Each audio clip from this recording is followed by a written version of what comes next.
Then let us begin slowly, in one continuous movement of thought and breath, drifting from the cool air outside the palace walls of the Qing dynasty into the very heart of the Forbidden City, where the Son of Heaven resides, though tonight the Emperor sleeps and the corridors are hushed, and everything moves at the pace of a falling leaf. The first thing you notice is not the sight but the sound, a faint rhythmic brushing of the wind across silk. Banners suspended from high wooden poles above the outer gate, their tassels swaying with a sound too soft to be called a flutter, almost like the whisper of robes in an empty hall.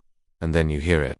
The long even tone of a distant drum, not a signal for alarm, but part of the great clock of the palace, a deep resonant note that measures the passing of time for the entire court. A sound that has echoed through these same gates for centuries under the cold watch of the moon. The moonlight tonight is clear and pale, spilling over the tall vermilion walls, catching the gold-painted studs of the great outer doors which are closed at this hour save for a smaller, recessed passage where a single figure stands in shadow, unmoving. A guard whose face is hidden beneath the curve of his helmet, whose breath fogs faintly in the night air. You do not see his eyes, but you feel his stillness as part of the architecture itself, as though the gate and the man are one. When you pass, you feel the stone underfoot, smooth but not slippery, worn down by the footsteps of ministers, messengers, and soldiers over 300 years. The stone holds the memory of all those feet, of all those nights. The smell here is layered. Faint incense drifting from a shrine within the walls, the dry scent of aged cedar beams, the almost imperceptible trace of smoke from the kitchens far inside, where the night staff keeps embers alive for the morning meal. You pass through the outer gate and into the first courtyard, wide and open under the sky, the moon making a silver path across the flagstones, where the shadows of the roof beams fall in precise patterns, angled according to the strict geometry of the Forbidden City's design, each courtyard nested within another like the layers of a carved box. The city within a city is arranged by the ancient principles of feng shui, the palace facing south, toward the life-giving sun, the great halls aligned along the central axis that runs from the Meridian Gate straight through to the Hall of Supreme Harmony, the Hall of Central Harmony, the Hall of Preserving Harmony, and beyond. The wind here seems to move with intention, curling around corners, slipping through openwork windows, as if even the air obeys the rules of the court. You hear crickets in the shadows beneath the raised walkways, their rhythm slow and unhurried, joining the sound of the banners, the drum, and your own footsteps. The walls are not simply walls, they are painted in a red so deep it almost swallows the light, and yet the gold leaf of the roof edges catches even the faintest glow, making the entire structure seem to breathe between darkness and illumination. Crossing the courtyard is not quick, for the palace does not invite haste. Every step feels measured, and there are more gates ahead, each one slightly smaller, slightly more elaborate, as though the palace is gently guiding you inward, deeper toward the quiet center. When you reach the next gate, its guardian figures are stone lions, their paws resting on carved balls, their expressions frozen in a perpetual balance between ferocity and calm. Beyond them, the air is warmer, the incense stronger, and you notice figures moving in the periphery.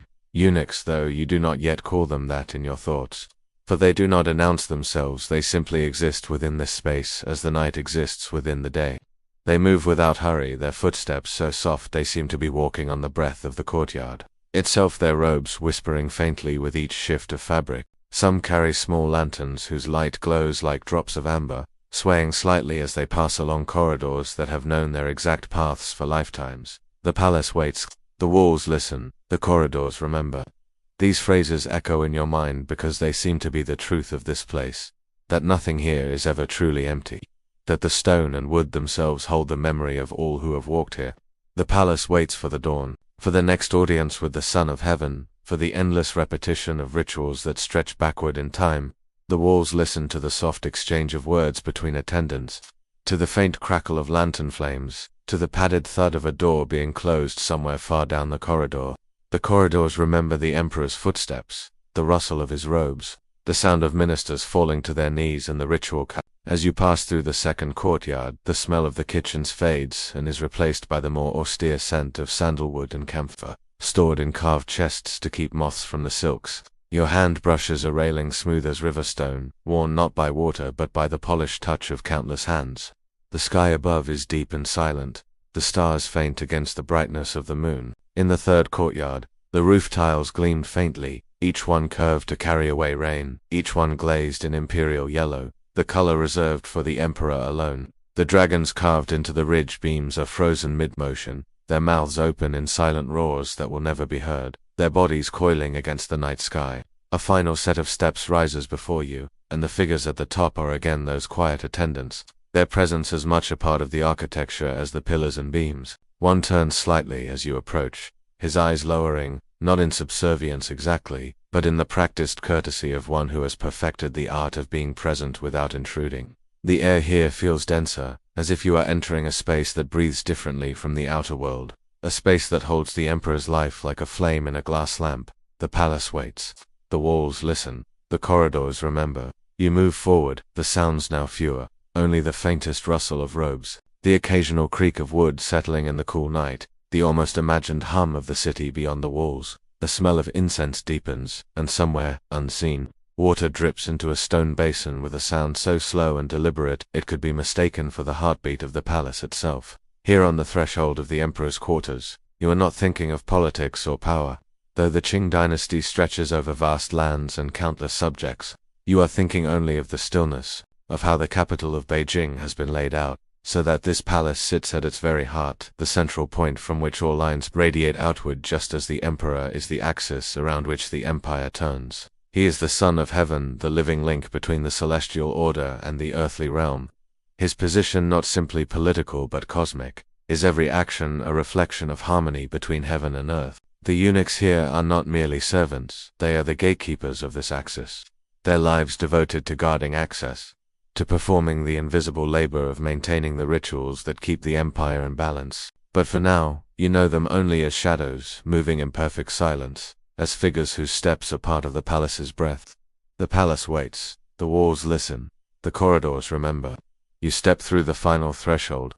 The stone here is so polished it reflects the lantern light like water, and the air is still, perfectly still, as though you have entered the center of a great, invisible wheel that turns so slowly you cannot feel its motion, yet you know it will turn forever. You open your eyes not because you wish to, but because the room itself has begun to shift from the weightless darkness of the deepest hours into something more fragile, more tentative, a breath of pale light just barely pressing against the paper-paneled window screens, so faint it seems to dissolve if you look at it too long, and the air around you is cold in a way that clings, settling into your skin before your mind has fully returned from whatever place it drifted in dreams. And beneath you, the bedding is thin. Little more than layers of worn cloth and quilt, the cotton inside pressed flat over years of use, each fold and wrinkle holding the ghost of previous nights, and as you shift slightly, the surface rustles with a muted sound, not enough to disturb anyone else in the shared chamber, but enough for you to feel the shape of the straw mat beneath. Rigid lines faintly pressing through the cloth and into the curve of your back, and above you, the wooden beams rest in their patient alignment, old and darkened with the varnish of time, their edges softened by the years, their grain marked with hairline splits, and from them comes the slow, almost imperceptible creak of timber adjusting in the chill, as if the building itself is waking with you, stretching the stiffness of the night. And outside, far enough away to be dreamlike, there is the faint sweep of brooms across flagstones, an unhurried steady rhythm, the sound of bristles dragging dew into small arcs, punctuated by the soft thud of straw against uneven stone. And somewhere else perhaps, just outside the corridor comes the muffled tap of footsteps, the sound of slippers brushing against wood, careful not to slap against the boards, careful not to be heard by those who still sleep. And these footsteps are accompanied by the subtle swish of cloth, the folds of plain robes shifting with each movement, and you lie there for a long moment, feeling yourself suspended between stillness and motion,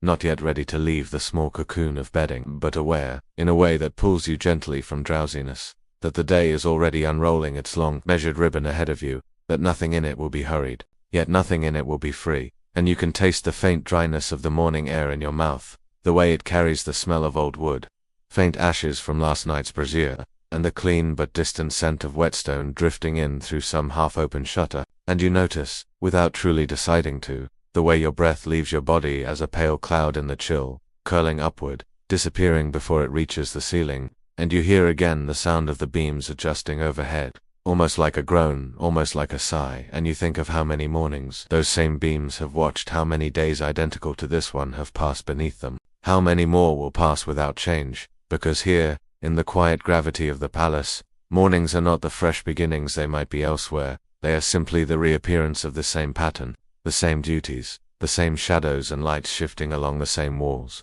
And you let that thought settle into you like the weight of another quilt, neither comforting nor uncomfortable, simply there, a part of the air you breathe.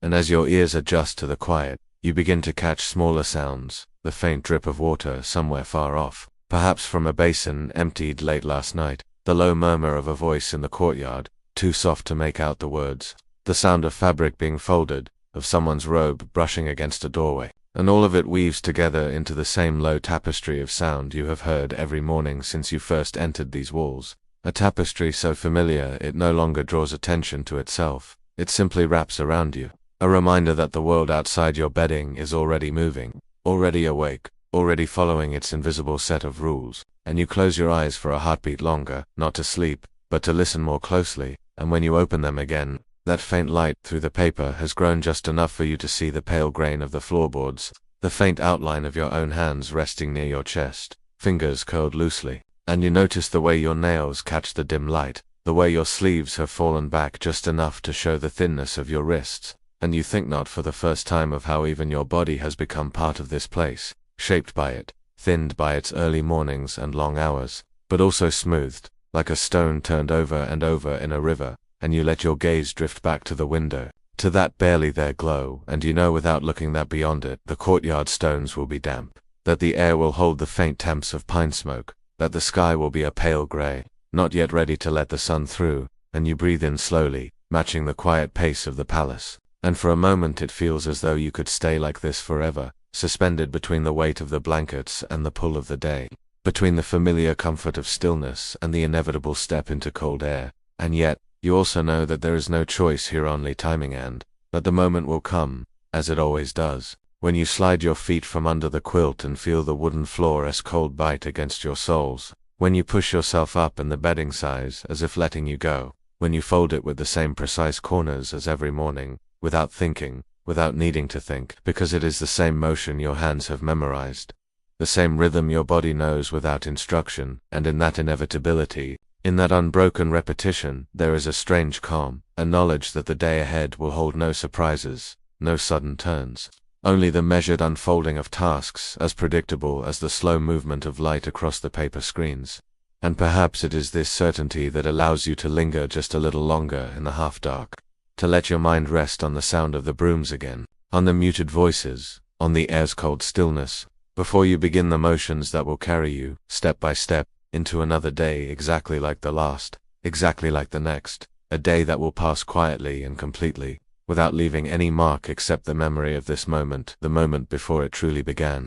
The basin waits in the half-light, its surface a muted mirror of the dim room holding the still water that has been drawn hours before the sun has thought of rising. The bronze faintly cool beneath your fingertips as you touch its rim, the edges smooth from years of daily contact with other hands like yours, hands that learned long ago to move without clatter, to disturb neither air nor water more than necessary, for the palace itself prefers quiet.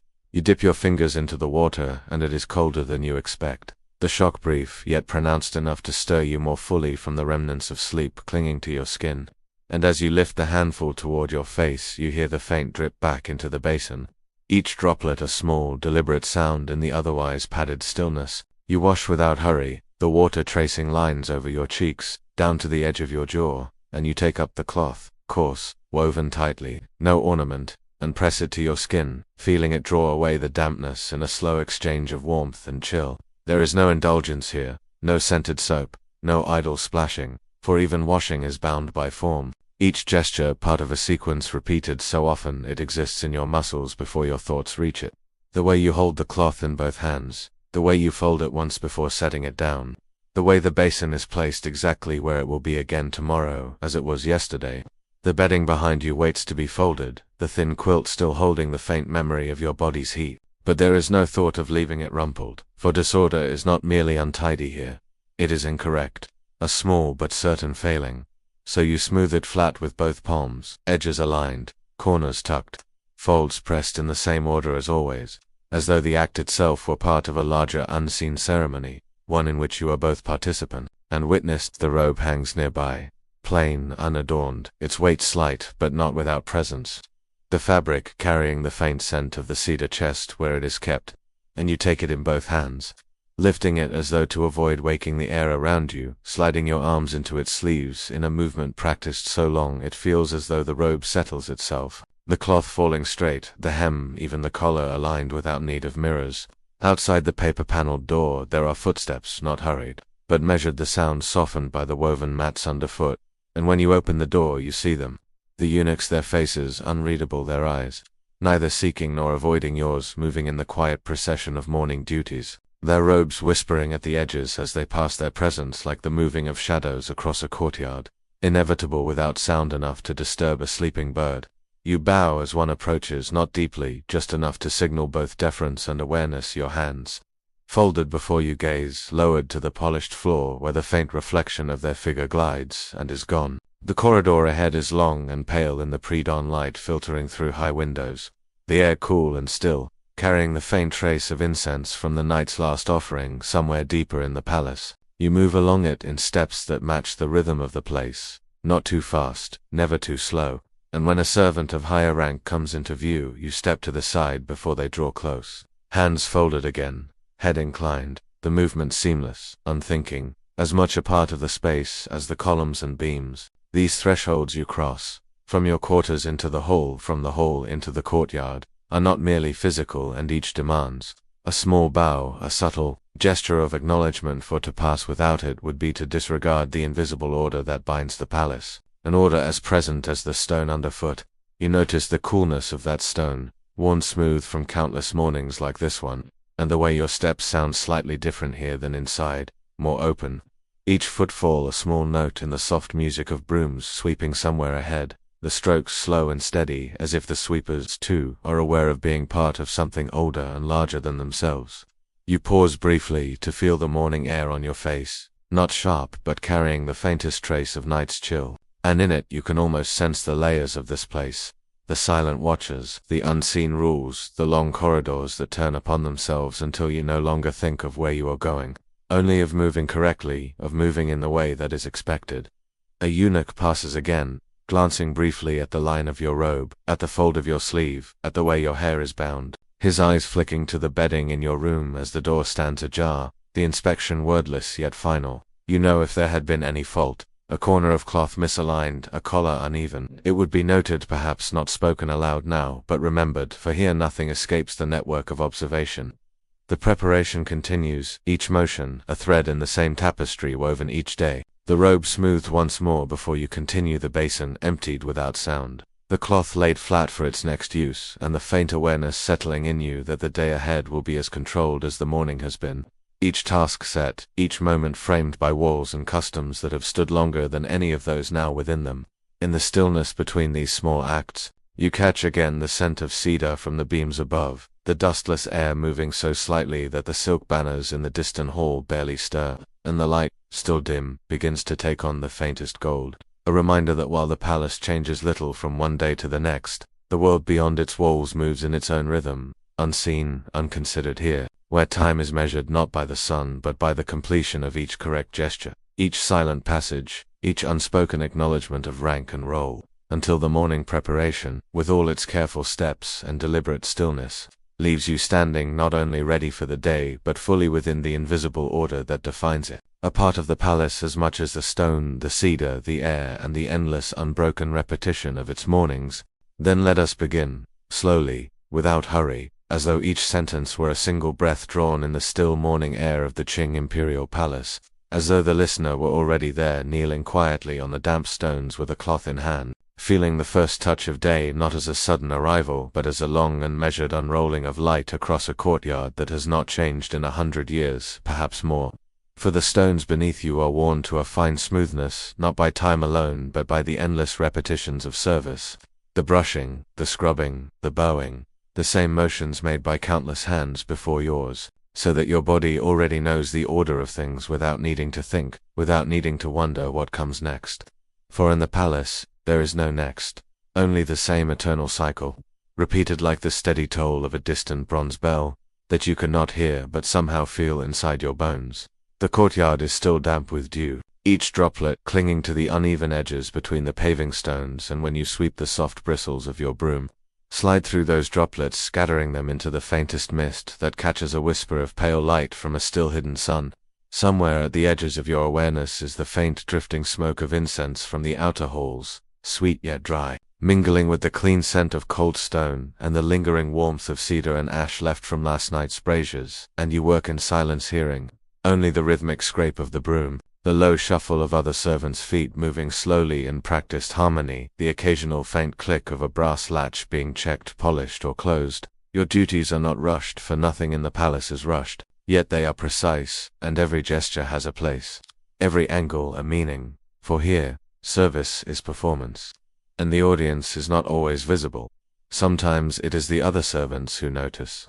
Sometimes the eunuchs, moving like shadows between corridors, their robes barely stirring the air, their eyes missing nothing. You are aware of them without turning to look, just as you are aware of the endless walls and carved gates that frame every movement you make, containing you as firmly as the rules that guide your hands. As you kneel to polish a brass door handle, the cold metal meets your fingertips first with a bite, then slowly warms under the constant pressure of your cloth, until it is no longer simply metal but a small mirror of flickering candlelight, reflecting the shape of your hands, your lowered head, the faint folds of your robe. You polish until you can see that reflection clearly, knowing that if you stop too soon, someone will notice, they always notice, and the quiet correction will come later, never loud, never hurried, but with a weight that tells you you have disturbed the symmetry of the palace's order, and so you move slowly, not because you have been told to slow down, but because slowness is the rhythm of this place, and to move quickly would be as jarring as a bird's sudden cry in the stillness of dawn.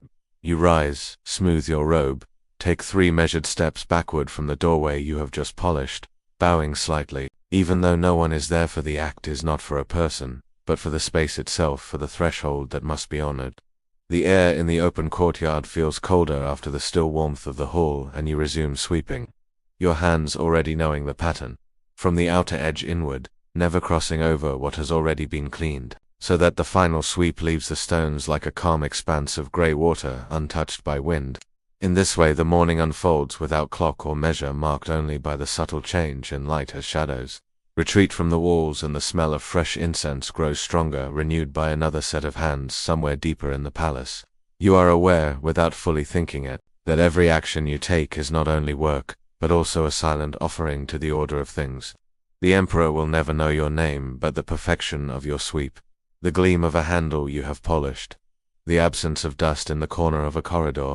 These are the invisible threads that keep the vast machinery of the palace turning, threads that, if left to fray, would betray the harmony on which all else depends. And so you keep moving, the broom a steady extension of your hands, your knees finding the same indentations in the stone as those before you, your eyes catching the same faint glimmer of moisture on the steps, your breath rising in faint clouds that dissipate quickly into the morning air. The eunuchs pass again, one glancing in your direction without pausing, his face unreadable, his pace unbroken, and you feel a quiet satisfaction that there is nothing in your posture, your work, or your corner of the courtyard that would invite correction. This is what the day will be, not a series of events, but a continuous act of being exactly as you are expected to be each moment, indistinguishable from the last except for the way the light moves slowly across the stones, the way the incense drifts in slightly different patterns, the way your fingertips grow accustomed to the chill of metal before the warmth seeps back in. And in this way, with no rush, no interruption, the duties begin, as they always have, as they always will, until the morning is complete without ever truly having begun.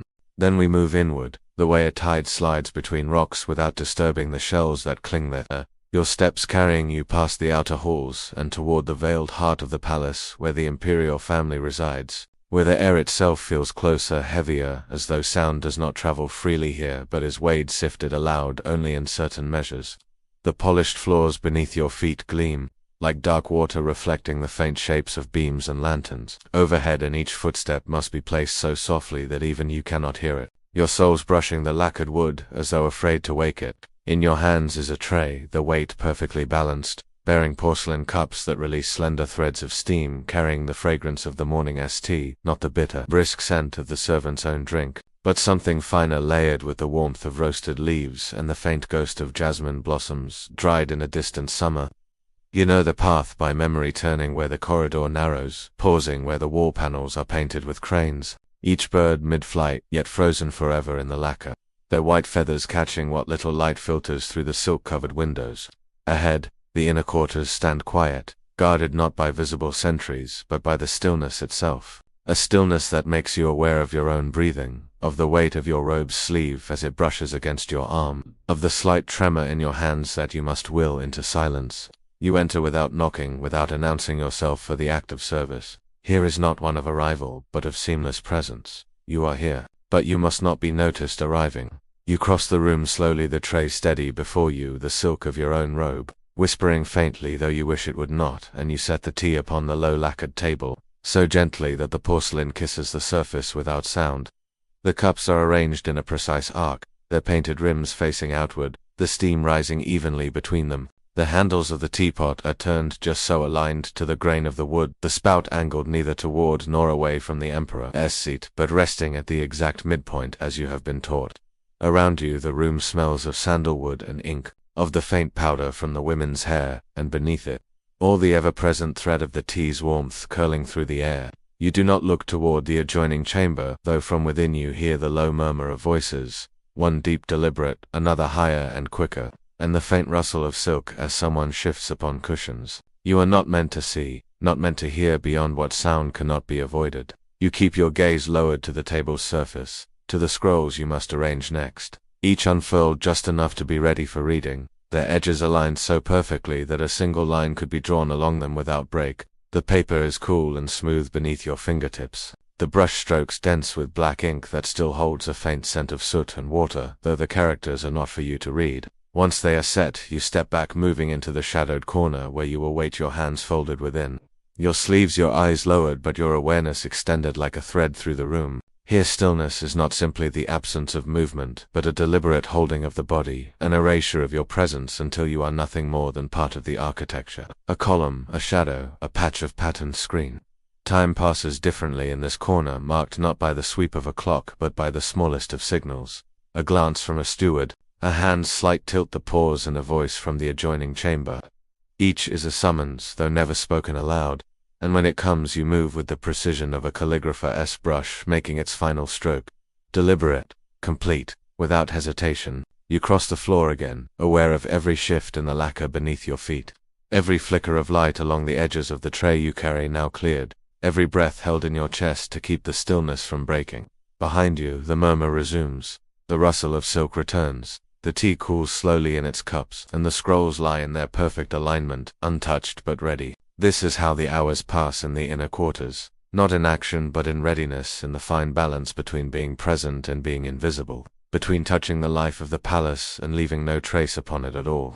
And so it continues, as the lantern light fades and the corridors grow dim, the way river water moves over the same worn stones, century after century, your feet retracing steps you could walk blindfolded, the grain of each flagstone pressed into the memory of your souls. You will rise tomorrow as you did today before the sun's first breath, when the sky is still the color of ink, and the air in the courtyard carries the cool bite of night that has not yet given way to morning. You will hear the same bells toll from the distant hall, each strike slow and deliberate, vibrating through the wooden beams and into your chest, marking not the beginning of something new, but the return of what has always been.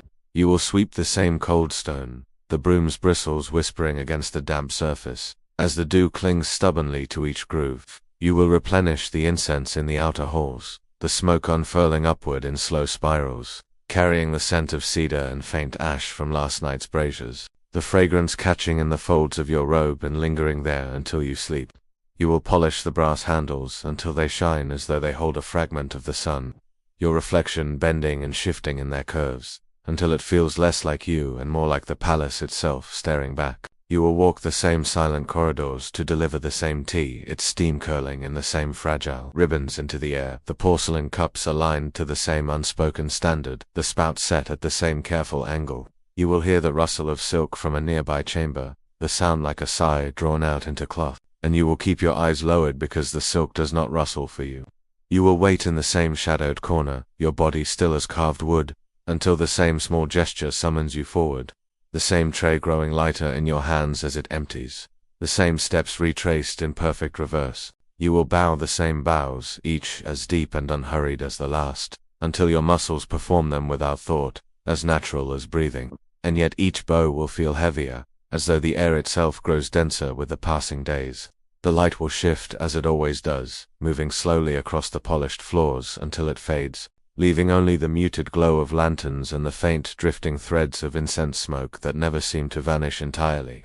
The voices from the inner chambers will rise and fall in the same restrained patterns, the same laughter subdued, the same murmured instructions passed along like shadows between rooms. And still, though each day mirrors the one before it, so precisely that you might wonder if time has stopped, you will feel the hours lengthen, stretching further than the day before, as though repetition does not collapse time into sameness, but rather draws it out into something endless. You will come to know the rhythm of it so well that you can sense the next moment before it arrives. And yet the knowing will not make it pass more quickly.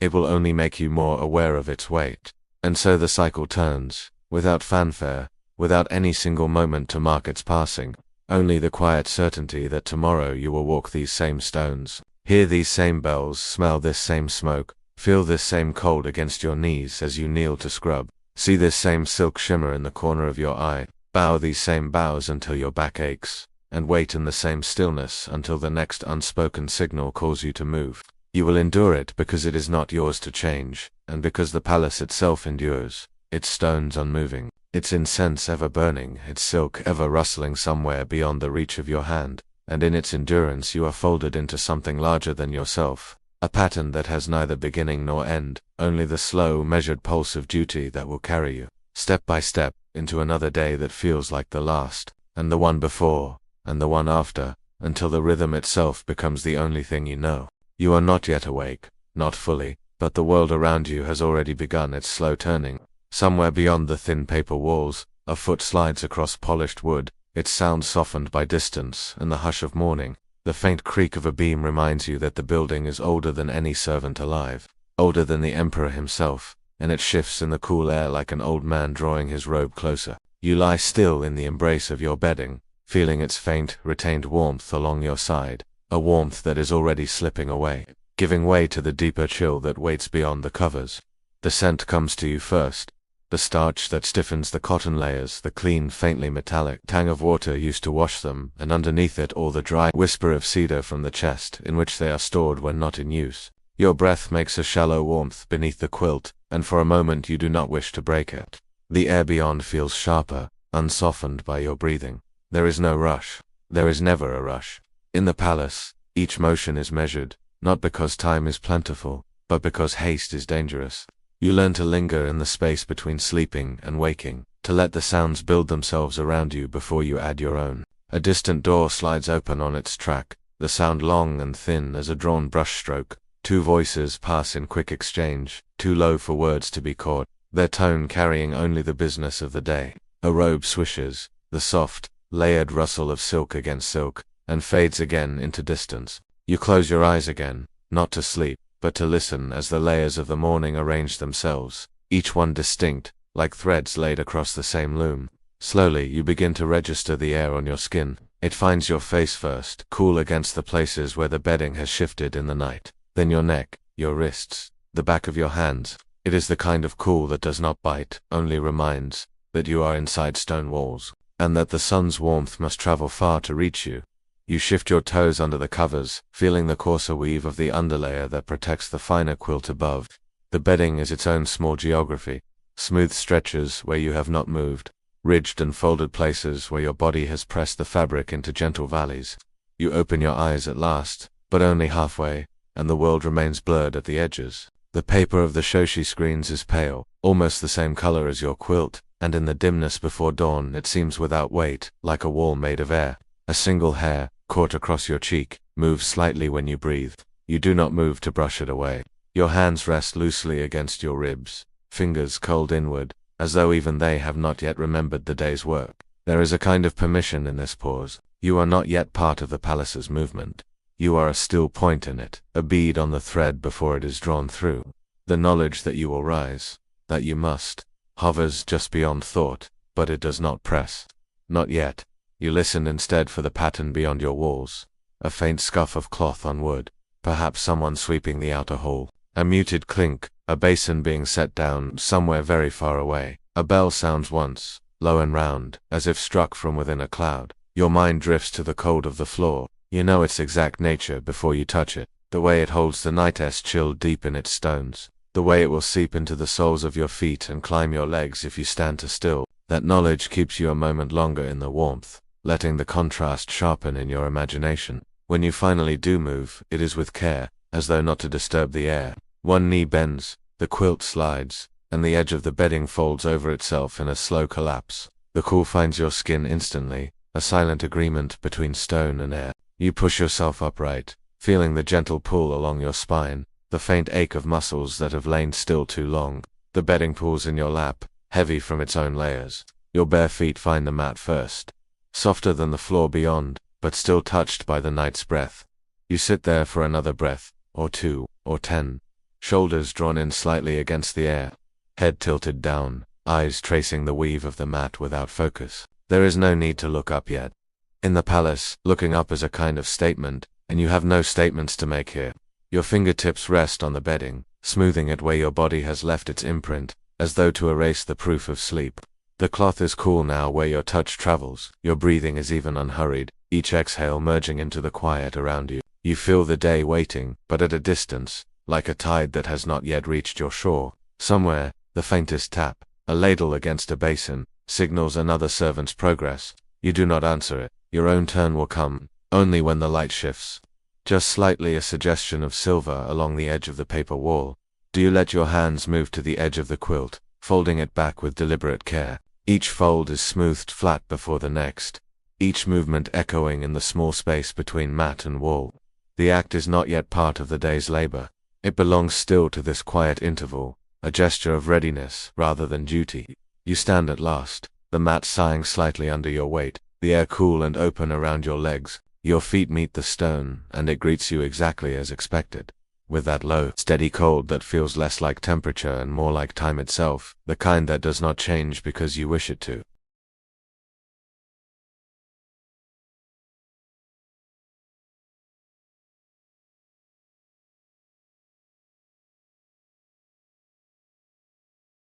The screens ahead glow faintly, their pale surfaces touched by the first light from the courtyard. Dust motes turn slowly in that light, though there is no draft to move them. For a moment you simply stand, letting the weight of your body settle evenly on both feet, letting your arms hang loose at your sides. The pause is not indulgence, it is alignment, a way of making sure that when you do step forward, it will be in the right manner, the right pace. Outside, the palace's morning rhythm continues, each sound threading through the others without urgency. The faint brush of broom bristles, the muted slide of a panel, a cough smothered into a sleeve. You step once, and the sound your foot makes against the stone joins them, indistinguishable, absorbed into the day.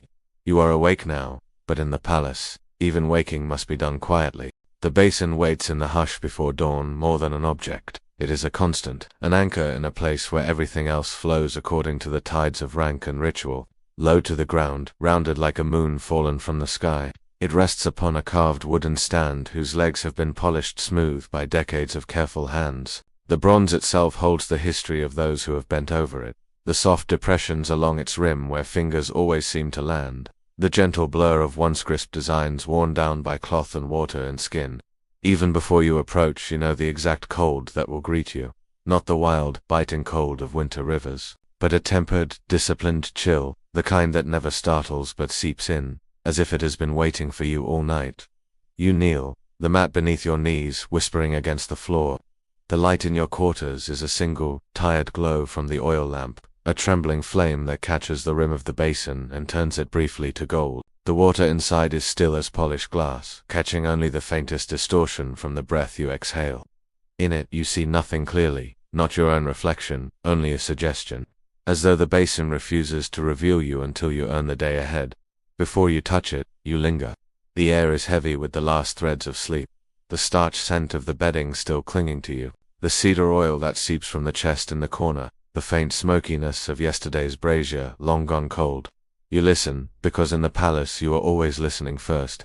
Somewhere beyond your door, broom bristles sweep stone in an even, unbroken rhythm. Far above, a wooden beam shifts with a soft, aged sigh, and down some unseen corridor, a door slides shut with a muted thump, the sound swallowed by distance. No voices yet, just the quiet breathing of a place about to wake. At last, you lower your hands toward the water, but not quickly. Nothing in the palace begins abruptly. Your fingertips hover a heartbeat above the surface, feeling the cool rise toward them even before contact. When the skin meets the water, there is the soft resistance of surface tension, a delicate shiver that gives way with a sigh too faint to hear. The chill wraps itself around your fingers, not like an intruder, but like a rule, clear, impersonal, absolute. You cup your palms, letting the water settle into them until its weight becomes undeniable, then raise it slowly, feeling the tiny threads of liquid slipping between your fingers, before you tip it forward over your face. The first cascade is always the same, not sharp, but steady, running along the ridges of your cheeks, pooling briefly in the hollow beneath your chin before falling in tiny silver strands back to the basin. You breathe in as it passes, and with it comes the faint scent of bronze and the stored cedar water jugs, a smell that now belongs entirely to mornings here. You repeat the motion, this time guiding the water to the nape of your neck. The trail it leaves down your spine feels like an awakening, as if each droplet is pressing you further into the shape of your roll. You take up the drying cloth, coarse, deliberately so. It rubs away the last traces of sleep, the last suggestion of warmth from the bedding. Every sweep across your skin feels like drawing a blade across fog, revealing what lies beneath. You fold it into a perfect square before setting it back on the stand, aligning its edges without thought. The memory arrives without warning. Your first morning in this place, you had been led here by an elder attendant whose face gave nothing away. The basin seemed deeper then, the room larger, the water colder. You had not yet learned the weight of silence, and so you moved too quickly. The water fell hard, splashing against the polished floorboards. It was not the sound that drew correction, but the look. Not unkind, not sharp, just a note left hanging in the air. You are not yet of the palace. You do not yet move as the palace moves.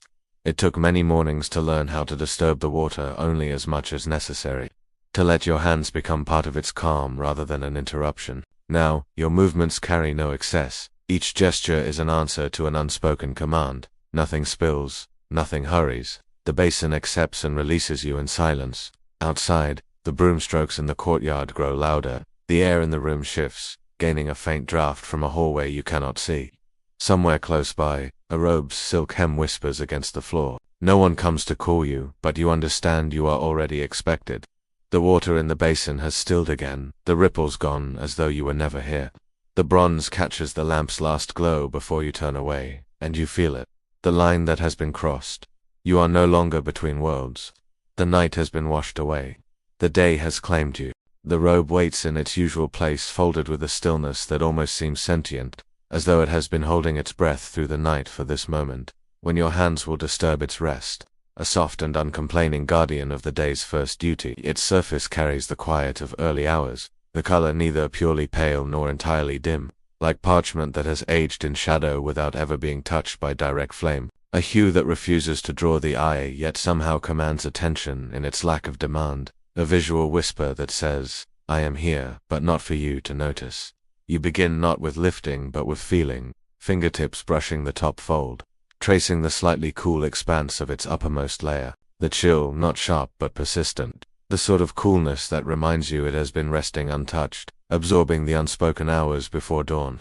Under this first caress the cloth is smooth but not indulgent, not the yielding luxury of silk, rather a disciplined smoothness that bears the faint memory of the loom's structure. A subtle grain you can feel if you press hard enough, as though the weave has kept the echo of the hands that made it. Turning it slightly between your fingers, you notice how it reacts to the light. Not with any shimmer or show, but with a refusal to participate in brightness, instead absorbing and muting it, the way mist quiets the edges of the sun on a morning, when the palace corridors are still wrapped in their own kind of silence. Then you take the full weight in your hands, and here the robe declares another truth about itself. It is not weightless, and that is deliberate. It carries enough substance to settle upon you, to anchor your movements, to remind you at every moment that it is there, but not enough to hinder. It will not fight you, it will simply remain, an ever-present companion that drapes in accordance with its own geometry. This is a garment with memory. It remembers the shoulders it has rested on, the posture it has shaped, the gravity it has followed to fall in a certain line, and even before you wear it you can sense the shape it will assume, the fall from collar to hem, the straightening of the back, the measured width of the sleeves, all conforming not to you but to a standard greater than any single person. The act of dressing is a ritual, and the robe is the altar cloth upon which you place your form. You begin with a pause, not hesitation, but recognition, allowing it to hang from your hands so you can feel its balance.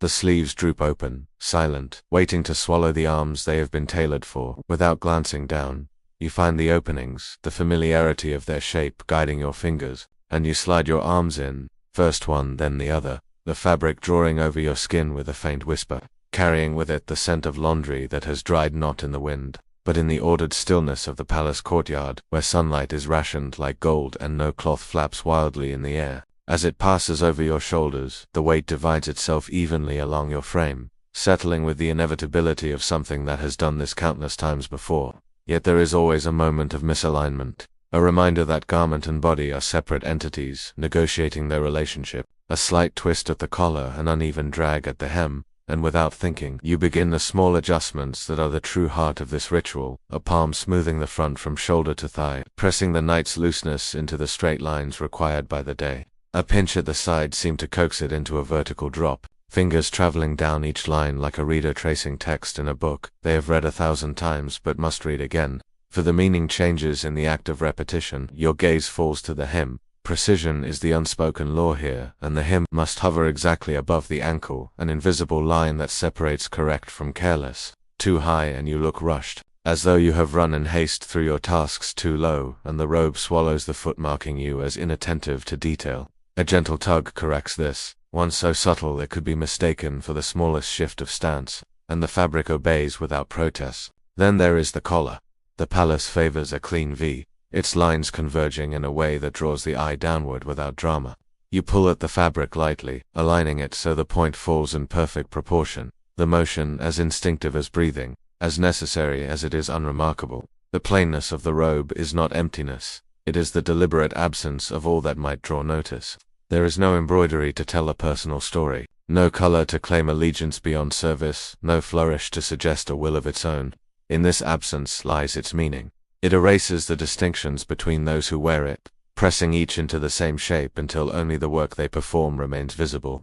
The servant in this robe is not a person to be recognized. They are a function, a moving piece of the palace's vast, intricate mechanism. For some, this invisibility is safety, a shield against the dangers of standing out. For others, it is the slow erosion of the self, the quiet surrender of being unrepeatable. But whether shield or erasure, it is the same fabric, the same folds, the same dictated drape. In the palace, the robe is not only a garment, it is a language, and those who know it can read fluently. The fall of the sleeve tells of discipline or neglect. The smoothness of the fold speaks of readiness or sloth. The way the fabric moves with each step is a silent measure of how well one knows their place. Here, a robe that hangs perfectly is worth more than a face that smiles. A careless hem can undo years of unseen loyalty. And so you stand in it now, the robe fully claimed by your body and your body claimed by the robe, both holding each other in the terms of their agreement. You will carry it as it demands to be carried, and it will speak for you in the halls where your voice is neither sought nor permitted. When you step beyond your door, it will already have begun its work, telling those who see you all they need to know without requiring you to open your mouth. In this act, dressing is not simply the covering of the body, it is the formal submission of self to the order that governs every movement here, the quiet consent to be shaped not by desire but by decree, to be measured, not by what you feel but by the fall of fabric, the line of the hem, the angle of a collar that must always be right. And as the morning waits beyond the threshold, the robe waits with you not as an ornament, but as an unblinking witness to the life you have chosen, or the life that has chosen you, a life where even the smallest thread is part of a pattern, so vast that only by erasing your own can you become part of it. The bedding inspection begins not with the act of folding itself, but with the quiet recognition that this is the first true test of the day, the first ritual that will be seen, perhaps not immediately, perhaps not by anyone at all in that moment, but one that will carry the invisible weight of judgment long after the bed is left behind. Because in the palace, the perfection of things is not maintained for the sake of comfort, but for the sake of order, and order is the language through which loyalty and discipline are measured. You begin by sitting for a moment on the edge of the bedding, feeling the faint indent of your body's warmth pressing into the layers of cloth, aware that this warmth will soon be replaced by the cool, flat finality of a surface that looks as though no one ever slept upon it. The transformation from use to presentation, as much a mental act as a physical one. Your hands rest lightly on your knees, steadying your breath for folding. Here is not like folding at home, where the cloth bends to your will casually. Here you are bending yourself to the will of the cloth, aligning your body to the geometry it demands, to the symmetry that is not only visual but moral. You begin by lifting the topmost layer, pinching its edge between thumb and forefinger, and already your mind is calculating the distance between this corner and the one opposite, the precise fold that will create a perfect mirrored edge, the way the fabric should lie flat without any shadow of a wrinkle. You smooth it first with your palm, moving slowly, never pressing too hard lest the movement create new creases, your fingers fanning outward like the strokes of a calligrapher's brush, aware of the faint hiss of cloth against cloth. The texture is not soft, not meant for indulgence. The bedding is starched, with a faint scent of cedar from the chests where it is kept, a smell that is meant to be both preservative and cleansing, a reminder that even the most personal items here exist within the larger machinery of the palace, as cleanliness and discipline. Once the first smoothing is done, you lift one end and fold it precisely to meet the other, fingertips aligning edge to edge until there is no discrepancy, not even the width of a hair, because in this place deviation is not simply a flaw, it is a signal, a silent admission of carelessness that could, if repeated, shape someone's perception of your worth. You are aware of the corridors beyond your door, the faint shuffle of footsteps, the possibility that a eunuch or a senior servant might pass, glance in without a word, and take note of what they see, storing it away for later. This knowledge presses on your shoulders as tangibly as the cloth itself, for the inspection is not only of the bedding, but of your capacity to perform under the awareness of being observed, even when you cannot see the eyes that observe you. Once the fold is made, you press down lightly along its length, sealing the crease with the flat of your hand, and then fold again, each motion deliberate, symmetrical, exact. Your eyes move constantly, scanning for any unevenness, your hands adjusting, pulling one corner a fraction of an inch to match the other. There is a rhythm here: smooth, align, fold, press, and in this rhythm there is a kind of containment, a brief illusion that this small domain is under your absolute control. Outside this act, the day will unfold unpredictably, with the summons of higher ranks, the sudden changes of schedule, the invisible politics that can shift the course of an afternoon without warning. But here, for these few moments, the bedding obeys you completely, and you obey the rules of its arrangement. This mutual obedience is a quiet pact between servant and object, one that can be broken only by haste or inattention. You smooth the final surface again, this time from the center outward, feeling the resistance of the fabric against your palm, noting how the light from the narrow window catches on the faint weave of the cloth, creating a soft pattern that will soon be broken when someone else checks it. Your breathing has slowed, your mind emptied of everything but the geometry before you, and in this stillness, you understand that perfection here is less about aesthetics than it is about the absence of fault, a perfection that erases the fact that a body lay here in rest, replacing it with the appearance that nothing human has touched this space at all. It is a strange inversion. To prove you have done your work well, you must make it seem as though no work was needed. When the final adjustment is made, you step back half a pace, eyes scanning every line, head tilting slightly to catch any unevenness from a different angle, for a fold that looks straight from above may betray itself when viewed from the side. You notice a faint ripple near the corner, imperceptible to someone untrained, but to you, glaring, and you return, fingers coaxing it flat, pressing it until the surface lies still. In the distance, a door slides shut, the sound sharp against the morning quiet, a reminder that time passes even within this timeless-seeming act.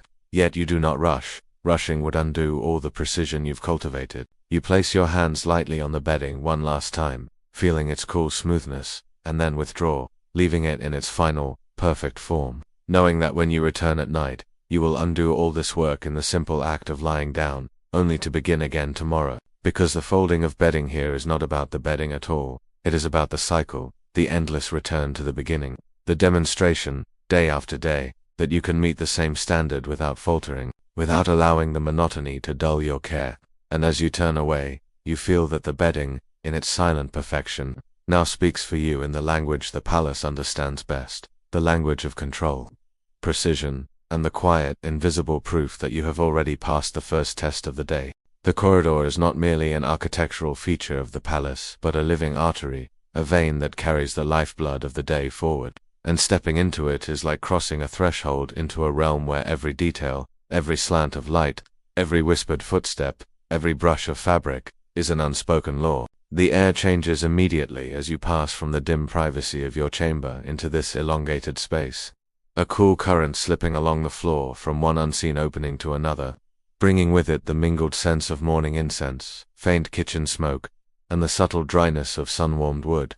Light arrives not in wide swaths, but in precise, disciplined fragments, filtered through the latticed panels that run the length of one wall, and each shaft lands at a slightly different angle, as if the day itself is sharpening its blades before use. The beams are so clear-edged that they appear almost tangible, a series of golden planks laid across the corridor's flagstones, and you instinctively adjust your stride so as not to step directly on them, though you cannot say why. Perhaps a superstition, perhaps an unconscious recognition that these streaks of light mark boundaries you are not meant to cross carelessly. Within these golden columns, dust motes drift in slow suspension, their movements not random but pulsing with the subtle breath of the corridor itself, a breath you begin to sense in the faint oscillations of the air against your skin.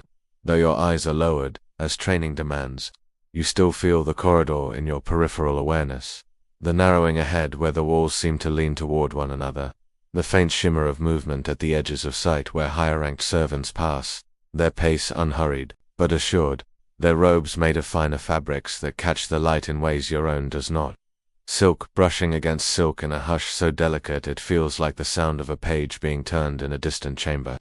You note the differences in sound without needing to look, the muted weight of their steps compared to your own, the careful swaying of heavier sleeves, the faint clink of something metal concealed within their folds. And in these differences you can read their rank as surely as if you had studied the crest on their sashes. Once, against the ingrained discipline that has been drilled into you since your first morning here, your gaze lifts for the briefest moment, a reflex rather than a decision, and in that instant you meet the eyes of a eunuch gliding toward you from the far end. His expression is a lacquered mask of stillness, polished to an unreadable shine, and yet there is a depth there, a weight in the gaze that feels less like a meeting of eyes and more like an assessment being quietly made. He does not slow, he does not alter his stride, but the pause in his glance is as tangible as a hand pressing down on your shoulder. You drop your gaze again at once, the motion not jerking but deliberate, as if bowing to an invisible line drawn between you. In the moment he passes, the air changes again, a faint trace of powdered herbs in his robes, a shift in the temperature that seems to leave the space momentarily cooler,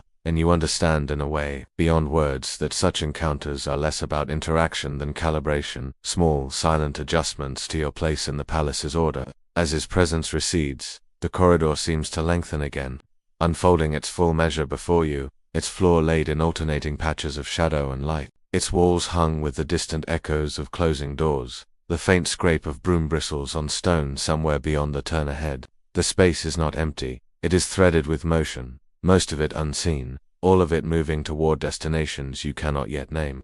You realize that the corridor is not simply a means of getting from one place to another, but a current you are stepping into, a stream that will carry you whether or not you swim, and as you fall into its rhythm, matching your steps to those before you, feeling the quiet push of those behind, you become aware of the larger pattern, the palace waking in layers. From the low murmurs of the servants' quarters to the more distant, resonant sounds from the audience halls, each sound another tributary feeding this central flow. Here in this space between chambers you are neither entirely seen nor entirely unseen, a moving part in a larger mechanism whose purpose you do not fully know but whose operation you can feel in the tension of your own body. Every motion you make here is both ordinary and ceremonial. The way your sleeve falls against your wrist, the way you pivot your foot to follow the corridor's subtle curve, the way you keep your shoulders low while still sensing the geometry of the space around you. And you understand without any conscious thought that this walk is not just a passage, but a test, an unbroken thread connecting the solitude of your bedding inspection to the full daylight of your duties. The corridor demands that you move with both humility and precision, to lower your gaze yet remain aware of all that moves within and around you, to merge yourself with the stream without losing the ability to read its shifting currents. For it is in this merging that the palace truly begins to claim you, drawing you into its unending, silent choreography, one measured step at a time. The corridor does not simply begin, it receives you as if your first step into it is not the start of your movement but the continuation of a rhythm that was flowing before you arrived, and will go on after you have passed a current you must merge with rather than command. And the first thing that greets you in that current is light, though not the flat, careless light of the open world, but something shaped, disciplined, intentional, pressed into long narrow blades by the lattice work so that it enters in measured increments. falling with a precision that seems almost ceremonial.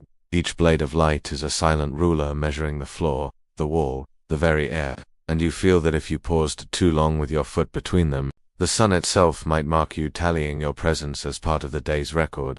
And these shafts do not stop at the floor, but travel up and across whatever they touch, the fluttering edge of a passing silk sleeve, suddenly becoming a banner of molten gold before the light slips away and leaves only the subdued sheen of the fabric's own weave, or a bronze water vessel along the wall, acquiring for just an instant the subdued gleam of coals banked deep inside a hearth. The mats laid here, woven from reed and rush, absorb the light, entirely pulling it down into themselves so that the illumination ends not in reflection but in warmth, a heat that seems to settle into the fibers and wait for the next bare foot to find it. And within that interplay of light there is the slow movement of dust motes, those tiny, weightless bodies drifting in their golden shafts, as though time had slowed to let them fall, each one a floating grain of memory, perhaps older than the day, perhaps carrying with it the scent of yesterday's incense or the faint residue of last night's candle smoke. And sound in this place is no less deliberate, a layered composition where the far-off strike of a gong is not simply heard but felt, the low tones sliding through the air and then seeping down into the stone beneath your sandals, resonating there as though the floor itself were humming, a vibration that seems to touch the bones of your feet.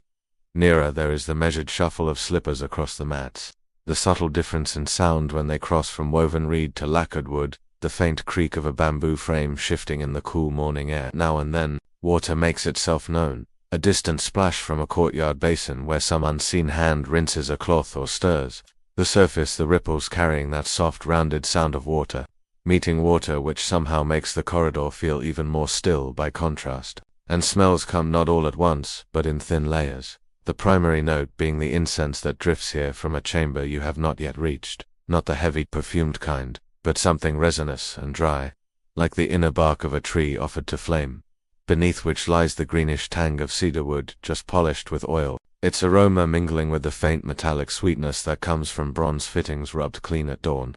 The air also carries whispers of the human, the barely there scent of crushed flower petals woven into the hair of a passing servant, releasing their perfume only when the head moves just so, as though the flowers still remembered the breeze of the garden they came from. And touch is perhaps the most private sensation here, for it tells you things without the permission of your eyes. The difference in texture, when the coarse hem of your robe grazes your fingers compared to the almost imperceptible cling of fine silk in the dry morning, the cool solidity of stone underfoot that suddenly yields to the pliancy of a mat, the subtle shift in air pressure as you pass through a doorway where the light and temperature change together, so that your skin becomes aware of thresholds even before your mind does. And within all of this, movement is careful, deliberate, for here the lowering of your gaze is not merely a matter of etiquette but a survival instinct, your eyes trained upon the matting at your feet, while the edges of your vision still register the passing of higher-ranked servants, their robes not only finer in fabric but carrying a distinct sound when they move, a rustle with more weight to it, as though status itself had texture. Yet, inevitably, there comes the moment when your gaze lifts without permission, catching the eyes of a eunuch whose presence radiates both authority and the unreadable patience of someone who has seen centuries of this place pass through its corridors, and in that instant your gaze must fall again, quickly but not hurriedly, for speed betrays guilt as much as lingering does, and you must return to your pace as though the moment were no more than a breath. And it is in these corridors, with their calculated light, their composed soundscape, their perfumed undercurrents and textured thresholds, that you begin to feel the wider rhythm of the palace, a rhythm that is not the beat of footsteps or the call of voices, but a layered pulse that runs through stone and shadow alike, a current you cannot control but must learn to read, for stepping into it is like stepping into a river whose waters are not always visible but whose force is always present, carrying you toward whatever the day will require. And in this awareness, the corridor ceases to be merely a space to pass through, and becomes instead a living part of the palace's mind, a place that notices you even when you think you are only noticing it, a place that records, in its own silent language of light and dust and echo, every crease in your robe, every pace of your stride, every flicker of your gaze. And so, as you move on, you do so not just under the eyes of others, but under the gaze of the palace itself, a gaze that will carry your image forward into the day as surely as you carry yourself down its length. You do not simply arrive at the end of the corridor, you begin to sense it long before the opening reveals itself, for the sound here changes first. narrowing as though the air itself is becoming more selective about what it will carry forward. The soft shuffles of distant feet, the faint brush of a robe against reed matting, even the muted resonance of some gong struck far away, all these grow quieter, not because they fade, but because the walls seem to draw them inward, folding them into themselves as though the space is gathering its last inhalation before it exhales into the next. And in that gathering hush, you notice the light loosening. The once bladed shafts that fell with precise geometry across the mats, now beginning to bend and soften, no longer pressed into strict lines, but spilling outward in pale, almost hesitant shapes, as if the light itself is aware it will soon lose the discipline imposed by the corridor's latter's work, and begin to wander more freely. And the dust motes in that light no longer fall in straight columns, but drift in languid spirals, like dancers who have slipped away from the formal steps of a court procession and are now improvising in their own slow time.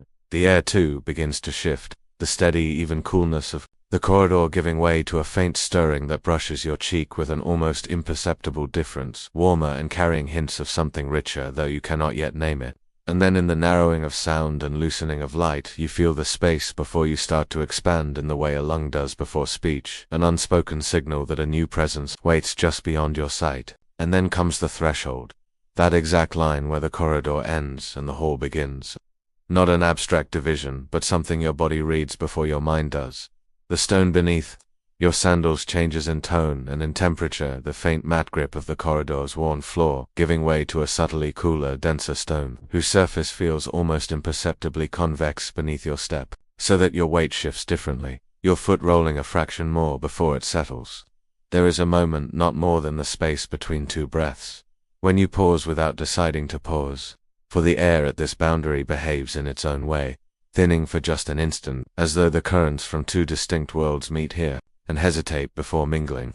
In that brief hesitation, even the movement of your robe feels altered, its hem brushing your ankle with a softer, slower drag, as though fabric and air conspire to hold you still, to keep you aware of this crossing. The sound here is at its most delicate, for it is neither the intimate hush of the corridor nor the layered openness of the hall, but a kind of suspension, a silence that holds both within it, like the exact center of a heartbeat where neither contraction nor release has yet claimed you. And then you step through, and the hall receives you not all at once, but in deliberate layers. First, with its air warmer and fuller moving in wide slow waves that seem to press faintly against your skin. Then with its scent, which blooms with startling richness compared to the corridor. Here the incense is no longer a thread drifting from some hidden brazier, but a visible presence in the air, curling in soft ribbons that catch the light and dissolve, carrying a deep resinous base, sweetened by something floral and faintly spiced. As though the room itself has been steeped in offerings for days, your eyes adjust not by widening quickly but by opening in increments, meeting light that is no longer disciplined but diffused, coming from high unseen apertures and from the reflection off polished surfaces, bronze, lacquer, inlaid stone, so that illumination seems to move with you, shifting on your skin, your robe, your hands. The sounds that return to you here are broader, their edges less defined. The muted thump of something set down at a distance, the soft clink of metal fitting against metal, the sigh of a silk sleeve moving in an arc, all carried in a way that makes them seem to come from everywhere at once, and your body, without conscious instruction, lengthens its stance, straightens its back, as though the air in this hall demands a slightly larger shape from you, an acknowledgement that you have entered a place where space itself watches, and in this slow acclimation, the expansion of your breathing, the subtle widening of your gaze, the recalibration of your step to match the hall's longer rhythm. You understand that the crossing from corridor to hall is not a matter of location but of being drawn into a different register of the palace's life, one that will hold you to its pace whether you resist or not. And so you walk on, not as you were, but as the hall now permits you to be. They are here, though none announce themselves. The human presence within the hall moves like a tide you only notice when the water brushes your ankle, a slow, unhurried current of figures whose passage is not meant to draw attention, and yet in their very quietness they make the space itself breathe. You first become aware of them not as individuals, but as coordinated motions at the edges of your sight. Two attendants emerging from the shadowed flank of a pillar, both hands steady on either side of a long, low tray, their pace matched so precisely that the shallow ripples in the liquid within a bronze ewer at its center do not so much as tremble, a synchrony that is not born of practice alone but of a deep mutual attunement, each reading the micro-adjustments of the other's step without ever exchanging a word. A little further off, a scribe with the lean, slightly stooped carriage of one accustomed to hours bent over work moves across the polished stone with measured efficiency, a bundle of scrolls pressed against his left hip by the crook of his arm, his right hand free to steady them when needed, lips moving almost imperceptibly as he recites some memorandum in silence, the words kept within his breath as though they are too important or too delicate to be surrendered to the air. Against one wall, a guard stands at his post, motionless in the formal sense, but alive in the subtle mechanics of the body, the faint shift of weight from one foot to the other disguised as an almost invisible straightening, the slight opening of one shoulder to ease a stiffness without loosening the line of posture, the eyes never fixed in a single spot but cycling slowly through a predetermined watch pattern that takes in the main doorway, the far alcoves, the central dais, and back again, a ritual that seems less about vigilance for danger than about maintaining the rhythm of discipline itself. In these movements, you read more than what is done. You read the hierarchies that make them necessary. Some figures part the space without ever seeming to notice they do so. A man in layered robes of deep cinnabar walks the center path without glancing at those to his sides, yet a subtle ripple forms in his wake, attendants and guards adjusting their positions almost instinctively, as though the air around him carries an unspoken perimeter.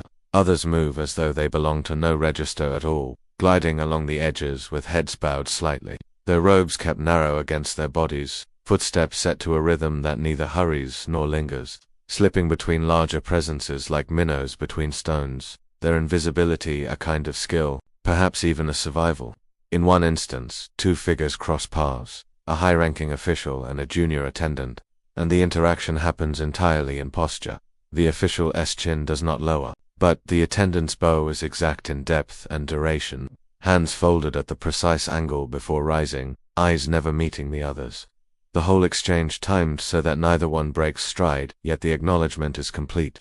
It is here you begin to understand that the hall contains its own language, one without speech yet rich in syntax built of the tiniest possible units. The flick of two fingers that summons a waiting page, the minute tightening of a robe sash, that signals readiness to depart the way a sleeve is drawn, slightly forward over the wrist as a gesture of deference or held back to imply authority.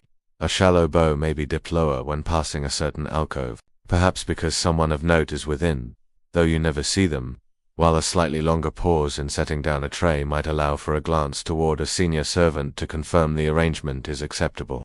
There is no wasted motion here, but neither is there any visible haste. The efficiency is of a kind that conceals itself beneath elegance, like a dancer whose precise steps seem entirely unforced. Yet you sense that to misread even one of these signals to bow too deeply or too shallowly, to step aside too quickly or not quickly enough would not simply be a breach of courtesy but a disruption in the palace's invisible web, the kind of mistake that would ripple outward and be remembered long after the moment passed. And so each person here, whether moving with the gravity of rank or the quiet purpose of service, is engaged in a constant, wordless negotiation with the space, with each other, and with the eyes, seen or unseen, that are always present. You stand within it for only a few breaths, but in that span you begin to feel your own body being drawn into the rhythm, your steps unconsciously moderated to match the whole's measured cadence, your arms settling into a posture that signals both awareness and non-interference, your gaze learning to travel without landing too directly, to take in detail without appearing to search for it. It is not simply that you observe them, it is that you are now observed as one more moving part in the quiet machinery of this place, your presence weighed, your spacing calculated, your silence understood, until the human presence around you is no longer something you notice but something you are inside, the tide having closed around your ankles entirely, carrying you forward without splash or ripple, deeper into the hall. The palace is not merely a place but a creature, a vast and patient organism whose life is measured not in years but in centuries.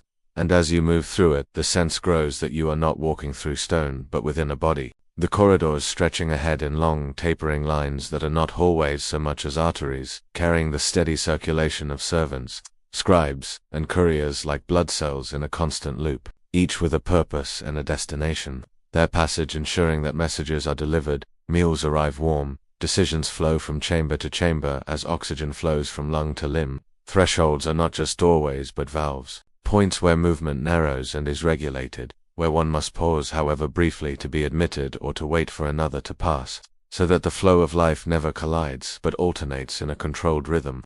The courtyards are the lungs drawing in light and air, then releasing them slowly into the shaded cloisters, each open square a breath that keeps the inner chambers from stagnating, the warmth of the sun pooling like blood rich with energy before dispersing into cooler veins of stone. And there is a pulse, though you do not at first recognize it as such. The recurring echo of footsteps on the same flagstones, the measured clack of wooden sandals, the softer hiss of leather soles, converging and fading in intervals as regular as a heartbeat, and in between those beats come other sounds, like signals in the nervous system, the timed call from a distant room summoning an attendant, the triple knock of a porter's staff against the floor to announce a visitor, the quiet sweep of a broom at the same hour every day, all recurring with such precision that you realize the palace keeps time not by sundial or bell alone but by the repetition of actions, each one marking its place in an unbroken cycle. And you begin to suspect that the palace remembers, not in the way a person does,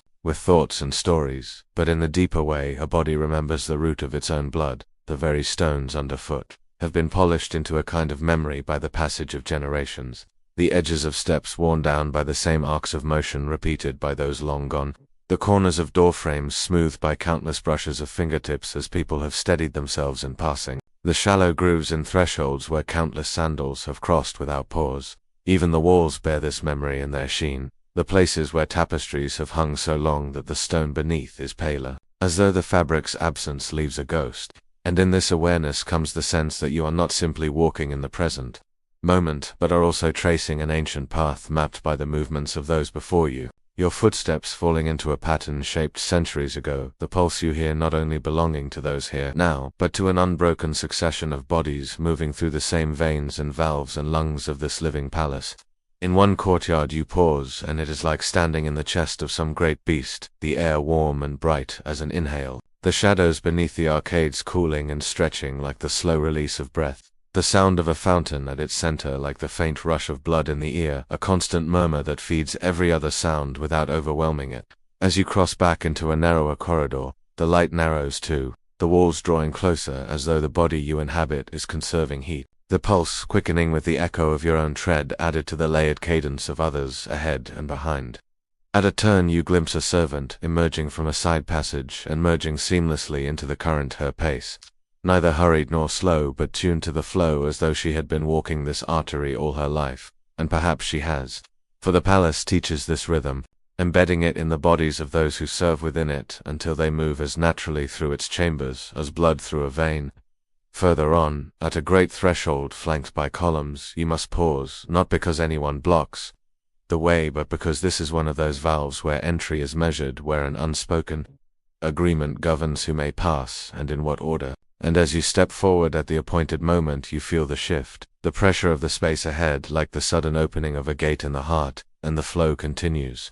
Here, even stillness is part of the circulation, for a guard standing motionless at his post is like a node in the system, regulating movement without moving himself, while the scribe bent over a desk in a side chamber is like a cluster of nerves, processing and transmitting information that will soon enter the bloodstream of the palace again.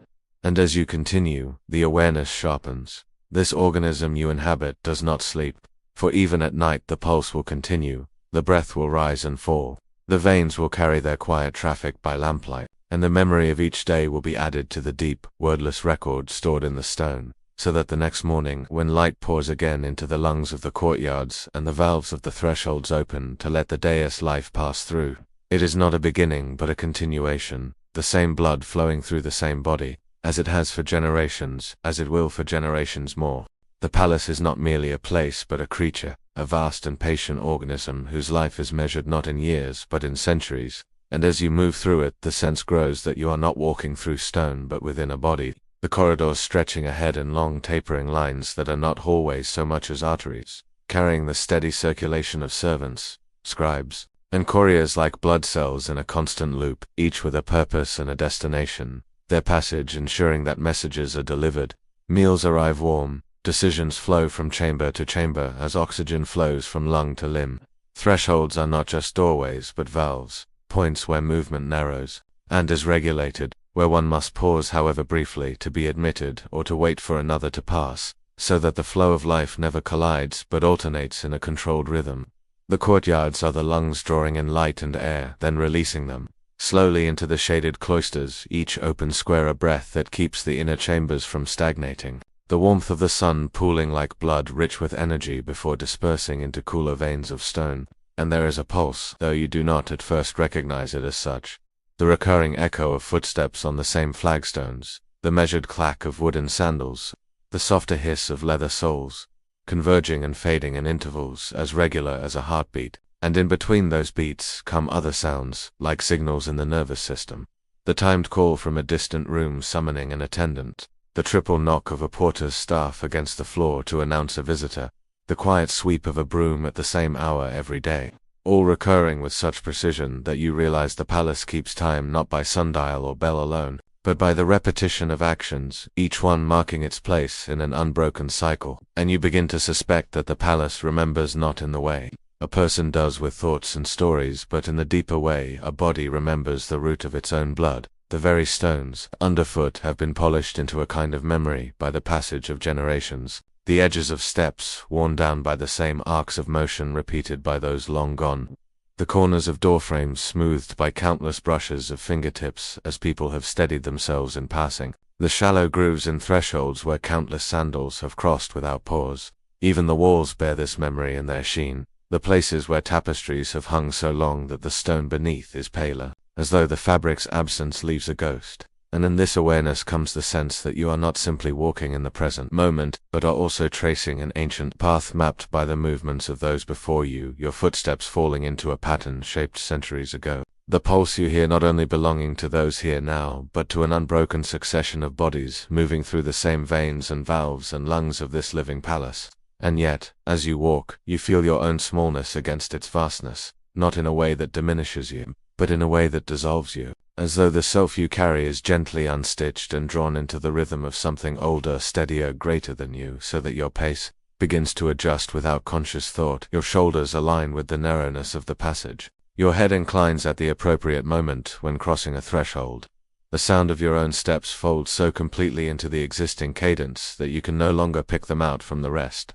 You realize then that to walk correctly in a place like this is not to move with confidence or haste, but to move with precision and humility, to understand that every gesture is a note in a larger music, and that dissonance is not welcome here. To walk correctly is to serve the flow rather than disrupt it, to let your presence be a continuation of the palace's memory rather than an interruption. And perhaps this is why those who belong here seem almost indistinct, not faceless, but softened, their individuality blurred by years of moving in harmony with the organism, until they are no longer separate from it. Belonging here is a slow surrender, a willingness to vanish into the architecture's pulse, to become another current in the bloodstream of the palace, knowing that the truest form of presence is the kind that leaves no mark but still keeps the whole alive. The palace is not merely a place, but a creature, a vast and patient organism whose life is measured not in years but in centuries. And as you move through it, the sense grows that you are not walking through stone, but within a body, the corridors, stretching ahead in long tapering lines that are not hallways so much as arteries carrying the steady circulation of servant scribes, and couriers like blood cells in a constant loop, each with a purpose and a destination, their passage ensuring that messages are delivered. Meals arrive warm, decisions flow from chamber to chamber as oxygen flows from lung to limb.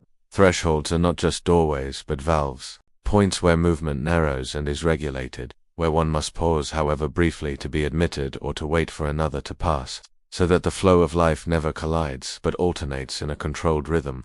The courtyards are the lungs drawing in light and air, then releasing them slowly into the shaded cloisters, each open square a breath that keeps the inner chambers from stagnating. The warmth of the sun pooling like blood rich with energy before dispersing into cooler veins of stone. And there is a pulse, though you do not at first recognize it as such. The recurring echo of footsteps on the same flagstones, the measured clack of wooden sandals, the softer hiss of leather soles, converging and fading in intervals as regular as a heartbeat. And in between those beats come other sounds, like signals in the nervous system. The timed call from a distant room summoning an attendant, the triple knock of a porter's staff against the floor to announce a visitor, the quiet sweep of a broom at the same hour every day, all recurring with such precision that you realize the palace keeps time not by sundial or bell alone, but by the repetition of actions, each one marking its place in an unbroken cycle. The light always comes from somewhere you cannot quite see, slipping in from high unseen windows or through slatted screens, soft enough to disguise its origin, certain enough to remind you that it is watching, and every step is an answer to a question no one has asked aloud. A question the palace seems to pose without sound, waiting for your feet to respond. And you begin to suspect that the palace remembers, not in the way a person does, with thoughts and stories, but in the deeper way a body remembers the root of its own blood. The very stones underfoot have been polished into a kind of memory by the passage of generations, the edges of steps worn down by the same arcs of motion repeated by those long gone, the corners of door frames smoothed by countless brushes of fingertips as people have steadied themselves in passing, the shallow grooves and thresholds where countless sandals have crossed without pause. Even the walls bear this memory in their sheen. The places where tapestries have hung so long that the stone beneath is paler, as though the fabric's absence leaves a ghost. The light still comes from somewhere you cannot quite see, sliding across the floor like a living thing that chooses its own path, and every step is still an answer, though you no longer know what the question was.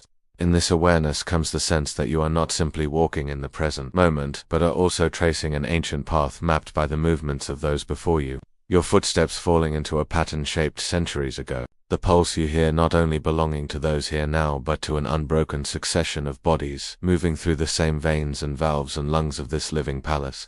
And yet, as you walk, you feel your own smallness against its vastness, not in a way that diminishes you, but in a way that dissolves you, as though the self you carry is gently unstitched and drawn into the rhythm of something older, steadier, greater than you, so that your pace begins to adjust without conscious thought, your shoulders align with the narrowness of the passage, your head inclines at the appropriate moment when crossing a threshold. The sound of your own steps folds so completely into the existing cadence that you can no longer pick them out from the rest.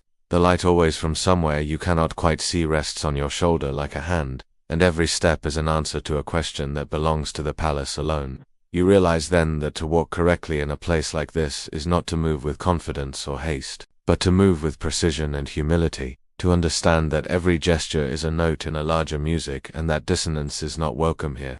To walk correctly is to serve the flow rather than disrupt it, to let your presence be a continuation of the palace's memory rather than an interruption, and perhaps this is why those who belong here seem almost indistinct, not faceless but soften their individuality, blurred by years of moving in harmony with the organism, until they are no longer separate from it. Belonging here is a slow surrender, a willingness to vanish into the architecture's pulse, to become another current in the bloodstream of the palace, knowing that the truest form of presence is the kind that leaves no mark but still keeps the whole alive.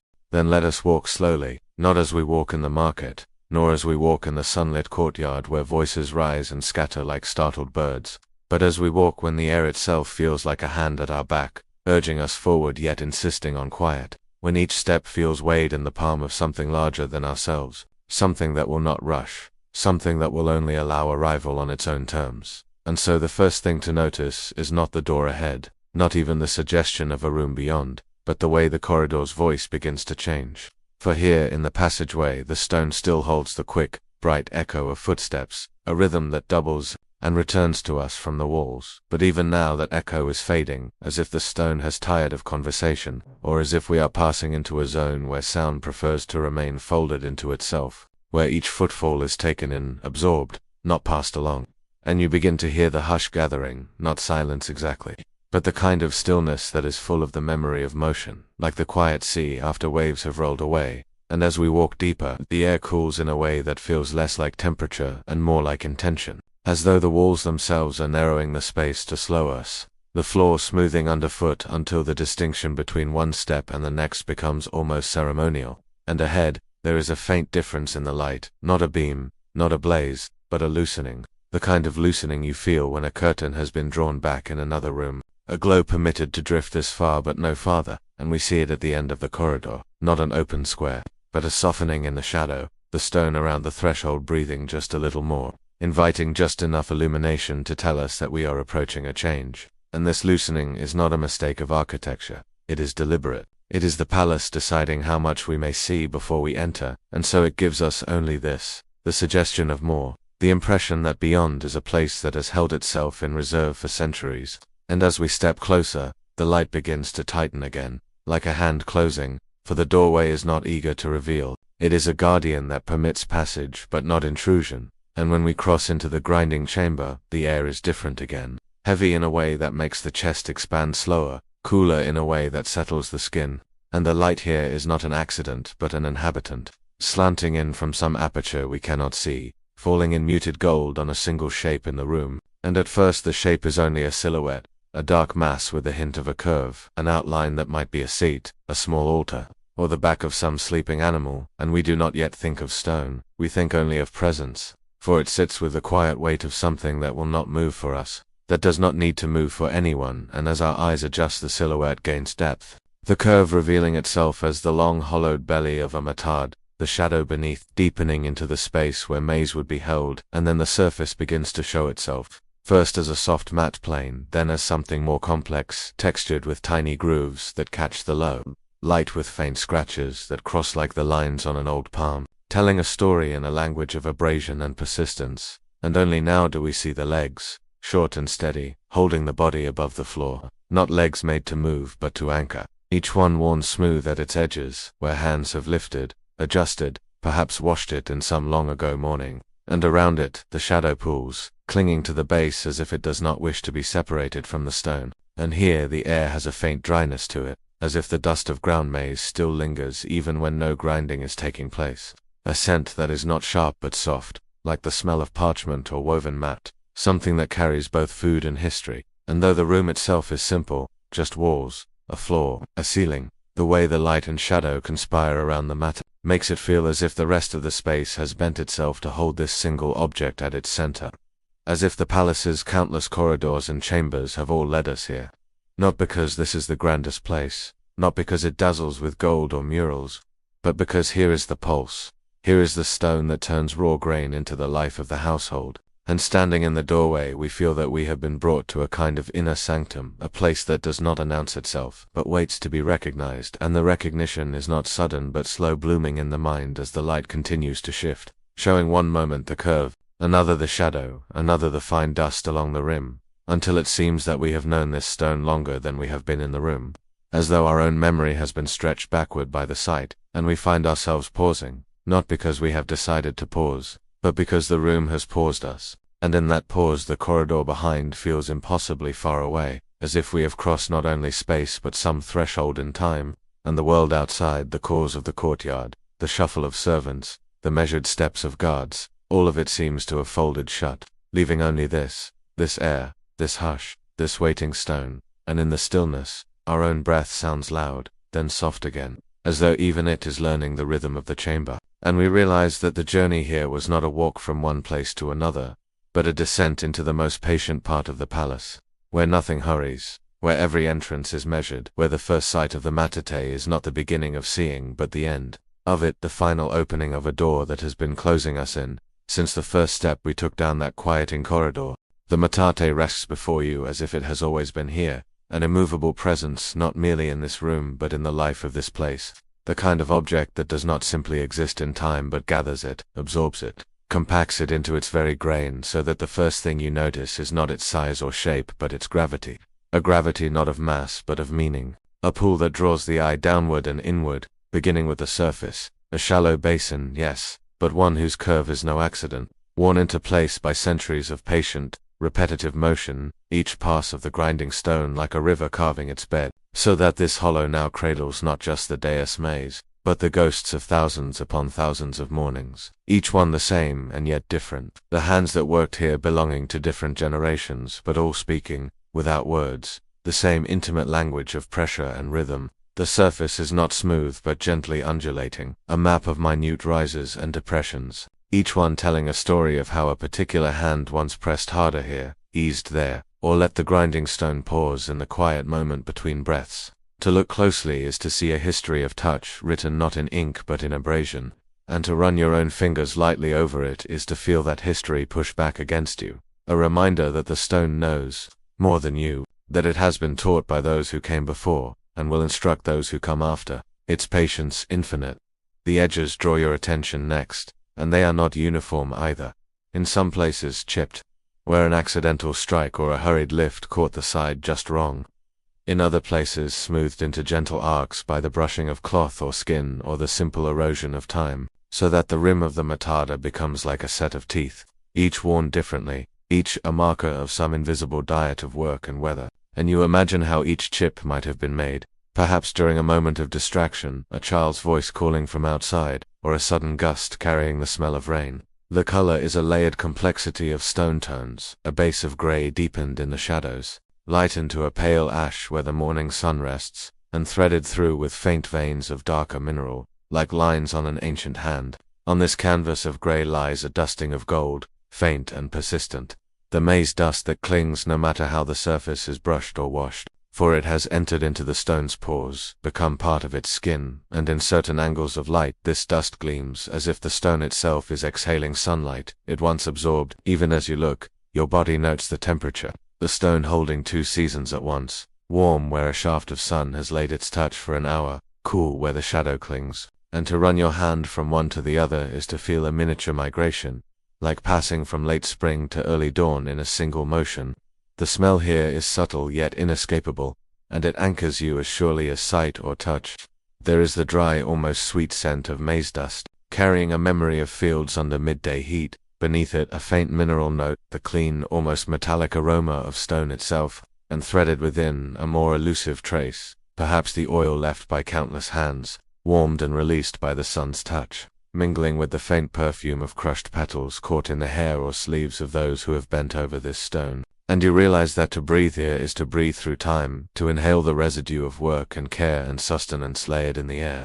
The metate is not only seen but heard, though silent now. You can hear the ghost of its voice in your mind, the steady, granular whisper of maize being ground, the slow drag of the monostone against the basin, a sound that is not mere background but the pulse of the household, steady, reassuring, unhurried. This sound seems to fold into your heartbeat, and you understand that in the presence of the metate, time itself slows to match its rhythm. It is impossible to rush here. The stone insists on its own pace, a pace learned from the mountains where it was born, from the rivers that smoothed it, from the hands that shaped it. To stand before it is to stand at a center, not the center of the room or even of the building, but of a way of life. For all roads in this domestic world, all rituals of sustenance pass through this point. You find yourself tracing, in thought, the path of the maize, from field to basket, from basket to this basin, from this basin to dough, from dough to fire, from fire to the hands of those who will eat. And the metate is there at the critical moment, transforming grain from potential into reality, from raw possibility into nourishment, and it does so without haste, without fanfare, without changing its posture. The metate is not a tool in the way of a knife or a pot, for it does not wear out in the same way. It only deepens, only becomes more itself. Even its small imperfections seem like blessings, places where the hand must adapt, shifting the motions slightly, keeping the body alert. And here, in this chamber, with the light narrowing and the air thick with the scent of stone and maize, with the warmth of one edge and the coolness of another, you realize that you have been led here not to observe but to join, to enter into the quiet gravity of this object, to become part of the long, unbroken chain of mornings it has known, and will continue to know long after you have left. Under the dim, settled air of the grinding chamber, the metate waits like a witness older than any voice still breathing, its presence carrying the weight of all the hands, backs, and steady breaths that have met its stone. Though the room is now still, you can almost see the absent grinder as if they have only just stepped out. Their stance, rooted but fluid, one foot slightly forward, toes gripping the ground for stability, the other angled for balance. Their knees bent enough to let the body lean into the labor without strain, their spine curved with the familiarity of repetition. Hands cradle the mono, not gripping it as one would a weapon, but holding it as if it is both tool and companion, the stone cylinder turning under palms that have learned exactly where to press harder, where to ease, where to let gravity and the grain work together. You hear the ghost sound of maize cracking under its weight, a dry, granular rhythm that carries the intimacy of a heartbeat slowed to the tempo of dawn, not hurried, not idle, simply inevitable. The hips sway forward in each push, the shoulders following in a movement that is neither purely mechanical nor purely graceful, but a synthesis born of doing the same motion thousands upon thousands of times. A tiny pause comes before each pullback, a breath caught and released, a moment where weight and purpose gather again. The mind slips into the trance of work, where time is measured not in minutes, but in the gradual softening of kernels into meal. The air, in such moments, holds the mingled sense of dry maize dust and warm skin, the faint mineral breath of the stone itself, the quiet salt of labor. The metate remembers every grinder, those whose names are now gone, those whose voices have not been spoken for centuries, and carries their imprint in the slow deepening of its basin, the shine along its edges, the micro-polish of stone against stone. Each invisible grinder stands in a lineage that stretches not in years, but in the undifferentiated flow of mornings, an unbroken current of hands and backs bending to the same work. The body in this room, whether it is your imagination's construct, or the shadow of someone who stood here yesterday, belongs to a tradition that does not require memory because the act itself is memory, inscribed into the stone deeper than any carving could hold. In this way, the metate is not a static object but an extension of human ritual, a tactile archive where each movement adds to a story told without words, where each push and pull is an answer to a question no one speaks aloud, but every grinder knows. Here in this chamber you understand that the grinder and the metate are not separate. They are a single gesture unfolding over centuries, a body and a stone joined in the quiet, rhythmic ceremony of turning grain into sustenance, labor into continuity, the present moment into an echo that will outlast you. In the still-breathing metaphor of the palace, as a living organism, this grinding chamber does not sit apart from the body, but rather at its very core, a deep and essential cavity in which the pulse of life is thickened, transformed and sent coursing outward again, for here maize travels as blood does carried in from the fields, like bright raw plasma whole and waiting then poured into the basin of the metate, where it meets the pressing stone, the weight, the friction, the slow, deliberate pressure that breaks it down, softens its edges, and changes its nature from seed to sustenance. You begin to see the palace not as an inert collection of walls and chambers, but as a network of living systems, corridors acting like arteries where baskets of maize are ferried in, their woven bellies swelling with kernels, thresholds as valves regulating the flow of movement from public spaces to inner sanctuaries, courtyards as lungs, breathing light into the veins and feeding the rhythm of daily life with heat and air. And here this chamber, cool, enclosed, smelling of mineral and meal, is the stomach, the place where the raw is made ready, where energy is born not in a single instant, but through the grinding, patient digestion of the stone. In the mornings when the corridors outside still hum with the soft shuffle of servants and the first voices, calling across distances, the grinding begins.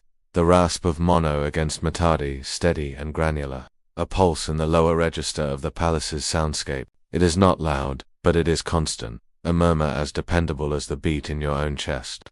Midday brings it again, perhaps for a different meal, perhaps to replenish the stores, and the rhythm repeats, not mechanically, but with the subtle variations of each pair of hands, each body's weight and timing. These are the palace's recurring pulses, as predictable as a heartbeat, and if you could press your palm against the walls, you might imagine feeling their faint tremor passing through the stone. The palace remembers them just as it remembers footsteps. The echoes of those who carried the maize hear the cadence of their approach, the quiet reverence at the threshold before stepping inside, but it also remembers the texture of the rasp, the low singing contact of stone against stone the way. The sound rises slightly as the grinder leans forward and fades. Again, on the pullback, a breathing of sound that mirrors the breathing of the grinder themselves. These repetitions are not merely functional. They are the circulatory rhythm of the palace's body, an unbroken pattern that feeds its inhabitants and affirms its continuity. Just as blood carries nourishment to every cell, the meal born here travels outward through the palace's arterial hallways, carried in bowls and baskets entering smaller chambers, where it will be shaped into tortillas, tamales, atole. Each transformation and other organs work. The grinding chamber's role is foundational, the unseen digestion that makes all else possible. And as you stand here, you can feel the truth, that architecture is never separate from human action. The walls take their meaning from the hands that move within them. The air takes its scent from the labor it surrounds, and the palace's life is not in the grandeur of its facades, but in the ceaseless tender abrasion of stone against stone, a rhythm as old as maize itself. You stand in the grinding chamber, and though the air is full of the sound of stone, slowly abrading stone, though the maize dust hangs like a pale veil between you and the light, though every surface seems already spoken for by centuries of hands and bodies that have worn their mark into the room, you find yourself asking quietly at first, almost beneath thought, what it would mean to grind correctly, what it would mean for your presence here to enter the pattern without disrupting it, to place your weight into the rhythm so that no one, not even the walls, could tell where the old pulse ends and the new one begins? Would it be a success to be invisible, to be like the countless others who have passed through this chamber and left no name, no claim, only the deepening of the metate's curve? Or is the aim to align so perfectly with the palace's pulse that you become part of its memory, a note it carries forever? You imagine your hands on the mono, the stone, already familiar in their grip, the resistance of the maze beneath. Each pass forward pressing you further into the center of the work, each pullback drawing you toward a place where your own breath meets the slow breathing of the room. The grinding motion becomes more than an action, it becomes a way of thinking, a way of being. A slow transformation in which the raw is made ready not in haste, not by force, but by the persistence of small repeated contact. You remember the kernels before they met the stone, scattered, each holding its own hard shell, impossible to eat as they were. And you see in that a mirror how you too arrive in places with your edges sharp, your separateness intact, and how the only way to soften, to become part of something larger, is to let yourself be ground by the work, by the days, by the shared pulse that wears you down into something usable. The question of belonging here is not answered by being seen, or praised, or set apart.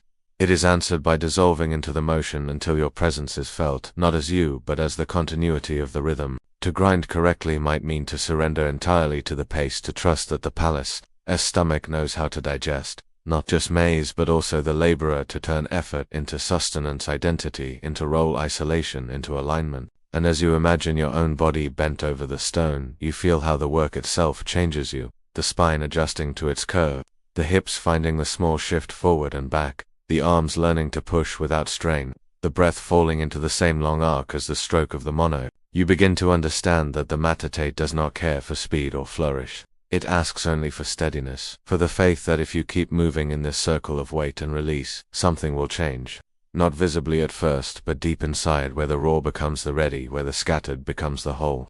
The light always comes from somewhere you cannot quite see. You think as you enter the grinding chamber, and though you have been here before, though your feet already know the floor, the truth of it feels new each time, like a small mystery that refuses to be solved. The glow is neither wholly from the doorway behind you nor from the slit window ahead, but from some diffused source that the walls themselves seem to exhale. Every step is an answer to a question no one has asked aloud. The weight of your heel and the shift of your balance speaking into the silence, as though the floor itself has been waiting for you to arrive and place your foot exactly there in that order at that pace. The stone remembers more than the hands that shaped it. It remembers the ones that used it long after the shaping was done, remembers their rhythm, their seasons, the days they arrived early or lingered late, the years when the maze was plentiful and the years when it was not, and in this remembering, it holds you too, even if you have only just arrived. The light always comes from somewhere you cannot quite see, and in the way it falls across the matard, you notice how it chooses what to show you first.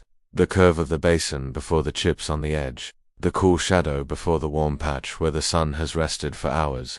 Every step is an answer to a question no one has asked aloud, and though you have no words for the question, the answer feels right in your bones, as though the act of stepping here is a continuation of something older than you, older even than the palace, something that runs like a quiet current through every human who has ever bent over stone to make food. The stone remembers more than the hands that shaped it. And as your own fingers trace its surface, you feel how memory is not only in minds but in textures, in the way a surface gives or resists, in the small hollows that have grown deeper not because of design but because of repetition, because of countless small pressures that together leave an imprint time itself cannot smooth away. The light always comes from somewhere you cannot quite see, and today that light feels tender, as though it understands you have arrived carrying something. You do not name something the act of grinding might wear down into something softer, easier to carry. Every step is an answer to a question no one has asked aloud, and perhaps the question this time is not about maze or labor or even the palace's sustenance, but about you, about whether you will allow yourself to be part of this rhythm or remain a watcher at the threshold. The stone remembers more than the hands that shaped it, and in its memory there is no distinction between those who belonged and those who did not. There is only the weight of the mono, the push and pull, the sound of kernels, giving way the hum of work that turns the raw into the ready. The light always comes from somewhere you cannot quite see, and each time you notice it, you also notice how the shadows shift in response, how the chamber seems to close and open, like a breathing body deciding for itself when to let you see clearly and when to let you work in half knowledge. Every step is an answer to a question no one has asked aloud, and the further in you walk, the more you suspect the question might not need asking, that it has always been present here, woven into the sound of stone on stone, into the faint dust that clings to your skin, into the quiet waiting of the walls. The stone remembers more than the hands that shaped it, and perhaps it remembers not only the living, but also the ones who never left, whose breath has mingled with the dust, whose rhythm is now the rhythm of the place itself. The light always comes from somewhere you cannot quite see, and in its persistence, there is a kind of teaching. That clarity is never total, that you must learn to trust what you cannot fully perceive. Every step is an answer to a question no one has asked aloud, and in repeating the answer step, you find yourself moving in time with the imagined grinders before you, your own pace folding into theirs. The stone remembers more than the hands that shaped it, and in that remembering you are not a stranger, but a continuation, not an intruder, but a necessary moment in an unbroken motion. The light always comes from somewhere you cannot quite see. Every step is an answer to a question no one has asked aloud. The stone remembers more than the hands that shaped it. Over and over, these truths turn in the chamber like the mono on the matati, each past the same and yet slightly different, each return carrying a new edge of awe, a new hum of humility, a new depth of quiet acceptance, until you no longer know where the words end and the work begins.